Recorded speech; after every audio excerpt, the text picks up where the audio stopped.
Bonsoir fellow mini enthusiasts, today we're doing an artsy dive about the villains in Darkwater. And Dame was Grandpa Nurgle inspired. Most of those minis are incredibly well crafted and do the job just right. Others, not so much. But without further ado, let's start with the big man himself. Gulgus Pust transformation is not the tragic tale of someone accepting Nurgle's embrace out of a desperate need to end physical or psychological pain. Nope, his older name was Gulgus the Pious, and he sure looks good in green because he's a creature of pure envy. Betraying the Jade Abbey? Selling his own soul? That's just the entry fee for the higher power he so desperately craves. So now comes my favorite question. Does the mini tell his story well? Gulgus Pust, the Prince of Souls, is an incredible miniature piece that really perfectly encapsulates everything I want in a Daemon Prince of Nurgle. Look at that silhouette. He's very open, radiating confidence in a provocative come-at-me way. Pust is very heavy looking. You can tell he's going to be a tough opponent. I also love the blend of symmetry in the horns and leg and asymmetry in the torso, arms and weapons. And look at that irresistible smile, isn't it amazing? How delightfully creepy. Now, some stories do mention that Nurgle follower can be crazily happy, but here it's different. That permanent grin on Gulgus' face is not glee born of Nurgle's gift and the compelling need to share that joy. It's the smile of someone who is incredibly pleased with their new horrifying form and the power that came with it. The grin of someone who knows you're already losing. It's just a question of time, and he will enjoy your desperate struggle, every second of it. I really like the sword of his. I've always been a fan of rectangular choppa, blending the line between sword and mid-cleaver. The cool screaming heads are supposed to remind you of the Spite Revenant, showing dominance over the Sylvanet. I'm not sure how impactful that really is, but okay, unless their souls are somehow trapped in there, but it's up to your imagination. Another part I love is the wings. Reassure me in the comment, Pusty does not fly, right? That's a terrifying thought. But it does make for a very uncanny and original cape. I wonder what that black stuff was for so long, and it turns out it's fly fur. To me, it looked much more like porcupine squills, but I've never seen a 3-meter tall fly, so it gets a pass. I wish we knew whose skull that is, it seems pretty personal. I guess you can decide that for yourself. Tell me in the comment. Wrong answer only. Regarding the sculpt quality, it's very good, with an insane amount of sculpted detail. Contrast and speed paint users will love that. Plus, look at the diversity of this material. Weird skin, rusty metal, horns, and sec part, hoof, or even wood. There is a lot of fun to be had with this piece.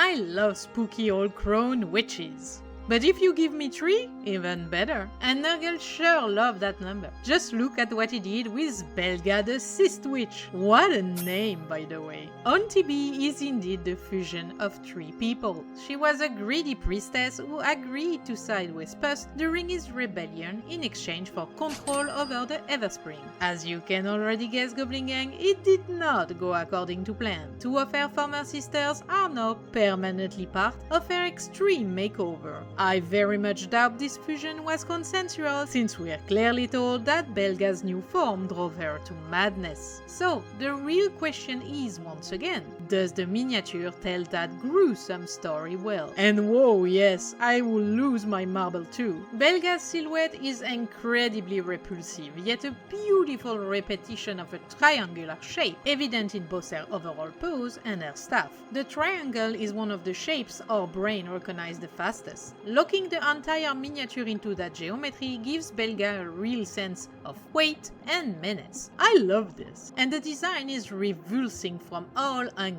Auntie B's cursing you with that extended hand while gripping a staff that smells like real trouble. Yet the longer you look and the worse it gets, in the best possible way. You suddenly discover the 2 sisters, so integrally part of the design, with one steering the forbidden soup while the other is forced to hold the cauldron, pressed very uncomfortably close to it. There's no escape from each other, or their cursed fate, and that's deeply unsettling. Even the back of the piece makes you recoil. There is something so efficient about this thin and pale skin maggot design punctured by Sue's weird horn-like growth, and yet covered with old jewelry. Again, this is a texture buffet, with as many elements to have fun here as with Pusty. She might actually be my favorite mini of the entire box, just because of how many times I physically cringed while looking at her.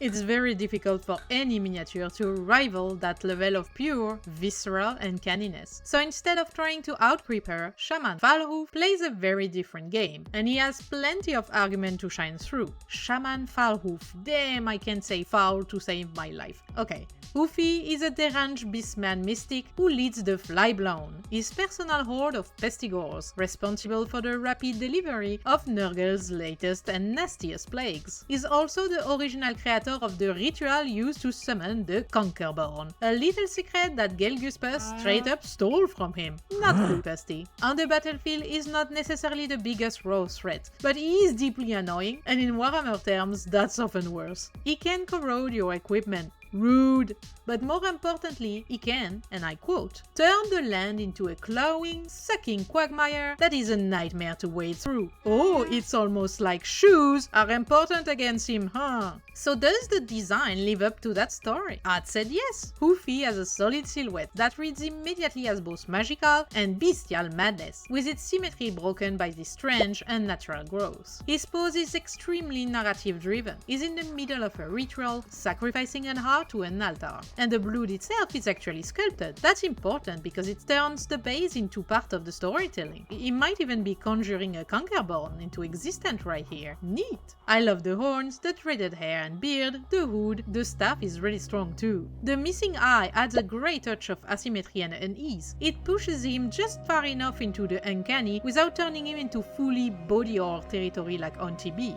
But what I really appreciate about FoulHoof is how cohesive his design is with the rest of the pestigores. The bell, the rotten claws, the weird tube worm, all of those motifs come back. Whether you pair him with the Darkwater pestigores or the ones announced alongside Festus, he integrates beautifully with the branch. Hoofy doesn't steal the show, but he absolutely anchors the faction visually, and sometimes that's exactly what a villain needs to do. Do you know what every villain also needs? A sidekick. And if all the guys before can do the thinking, now we need more punching and hacking. Meet Mulgoth, the Cleaver, Pusty's #1 lackey.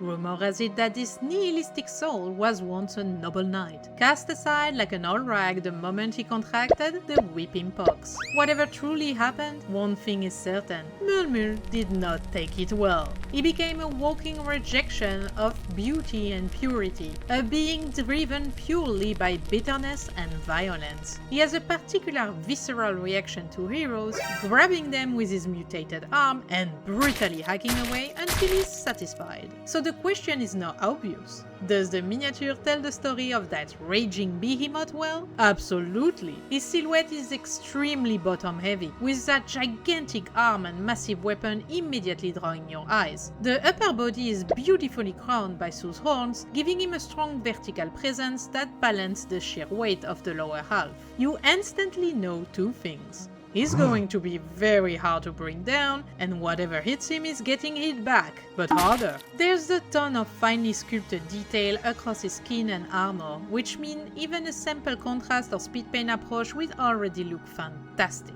And for painters who want to push further, this thing is a treat. His helmet is simple but terrifying, so 6 eyes arranged in 2 groups of 3 are a perfect little nod to Grandpa Nurgle. His mutated arm is beautifully grotesque, the armor mixes fly motif, chainmail and claws really well. And that weapon, it's corrupted just enough, not over-designed, not subtle. It promises extremely efficient pain. Just like Hoofy with his pestigore, Mulmul blends perfectly with the Blight Templar, the Roadsword and the Blight Kings. That cohesion really matters. Mulgoth isn't here to steal the spotlight, but damn, he's a unit! A straightforward, brutally efficient design that does exactly what it needs to do. I love this big guy.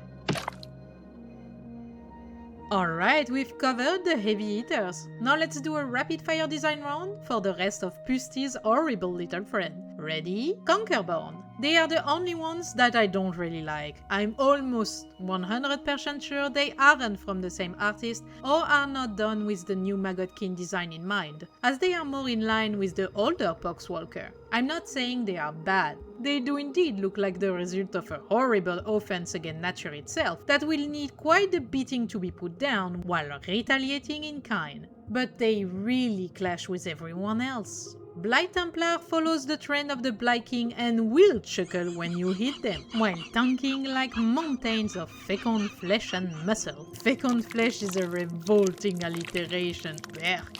With armors leaking a literal plague concentrate onto the battlefield, they each fight in their own way. This chap can strip armor with the aura of his mace, and this guy with the 2 axes uses his own intestine as a lasso. Sorry, Trimas Martin, you weren't deserving of your own gimmickal description, but I see your effort with the number 3 to make Grandpa happy. They're cool, very much so, and will go beautifully well with the other Magotkin, namely the Rodswords and Blight Kings. Whichever artist worked on them did an amazing job.